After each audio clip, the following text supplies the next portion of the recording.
వరంగల్ జిల్లా జనగాంలో నిర్వహించిన సర్పంచుల సన్మాన కార్యక్రమం రాజకీయంగా తీవ్ర ప్రాధాన్యం సంతరించుకుంది. ఈ కార్యక్రమంలో బీఆర్ఎస్ వర్కింగ్ ప్రెసిడెంట్ కేటీఆర్ చేసిన ప్రసంగం రాష్ట్ర రాజకీయ వాతావరణాన్ని ఒక్కసారిగా వేడెక్కించింది.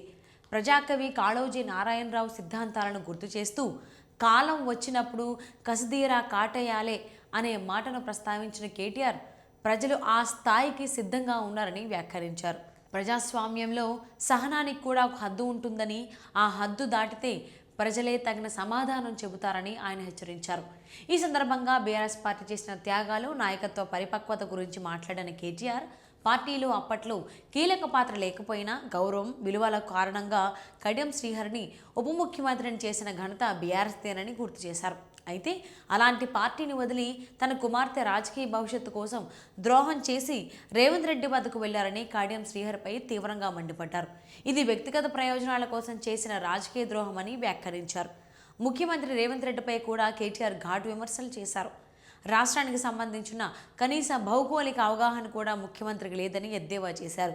దేవాదుల ప్రాజెక్టు గోదావరిపై ఉందా, కృష్ణాపై ఉందా అన్న విషయం కూడా తెలియని వ్యక్తి రాష్ట్రాన్ని పాలిస్తున్నాడని వ్యాఖ్యానించారు. అంతేకాదు బక్రా నంగల్ ప్రాజెక్టు ఎక్కడ ఉందో కూడా తెలియని స్థితిలో ఉన్నారని విమర్శించారు.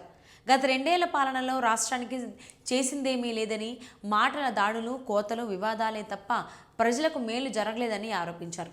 ముఖ్యమంత్రి రేవంత్ రెడ్డి కేసీఆర్ను ఉరితీయాలంటూ చేసిన వ్యాఖ్యలపై కేటీఆర్ తీవ్ర ఆగ్రహం వ్యక్తం చేశారు. చావు నోట్లో తలపెట్టి తెలంగాణ రాష్ట్రాన్ని సాధించిన కేసీఆర్ను ఉరివేస్తావా అని ప్రశ్నించారు. అదే సమయంలో 70 లక్షల మంది రైతులను మోసం చేశారని ఆరోపిస్తూ రాహుల్ గాంధీపై కూడా తీవ్ర వ్యాఖ్యలు చేశారు. రాహుల్ గాంధీ ఒక నాయకుడు కాదని, ఇతరులు రాసిచ్చిన మాటలను చదివే రీడర్ మాత్రమేనని ఎద్దేవా చేశారు.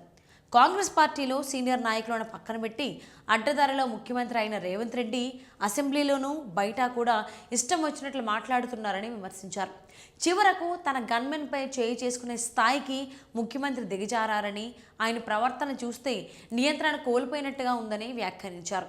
ఈ క్రమంలో ఆయన చేసిన వ్యాఖ్యలు రాజకీయ వర్గాల్లో తీవ్ర చర్చకు దారితీశాయి.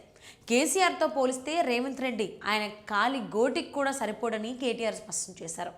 గతంలో కిరణ్ కుమార్ రెడ్డి వంటి నాయకులు కూడా ఇలాంటి వ్యాఖ్యలే చేసి రాజకీయంగా అంతరించిపోయారని గుర్తు చేస్తూ రేవంత్ పరిస్థితి కూడా అలాగే ఉంటుందని హెచ్చరించారు. ప్రస్తుతం అసెంబ్లీ గౌరవ సభలా కాకుండా కౌరవ సభలా మారిపోయిందని ఆవేదన వ్యక్తం చేశారు. కేసీఆర్ ఒక్క ప్రెస్ మీట్ పెట్టినా ముఖ్యమంత్రికి భయం పట్టుకుంటుందని, అందుకే ఇలాంటి అర్ధరహిత వ్యాఖ్యలు చేస్తున్నారని కేటీఆర్ జనగామ వేదికగా తీవ్ర వ్యాఖ్యలు చేశారు. ఈ ప్రసంగం అనంతరం రాష్ట్ర రాజకీయాల్లో మరోసారి వేడి పెరిగింది.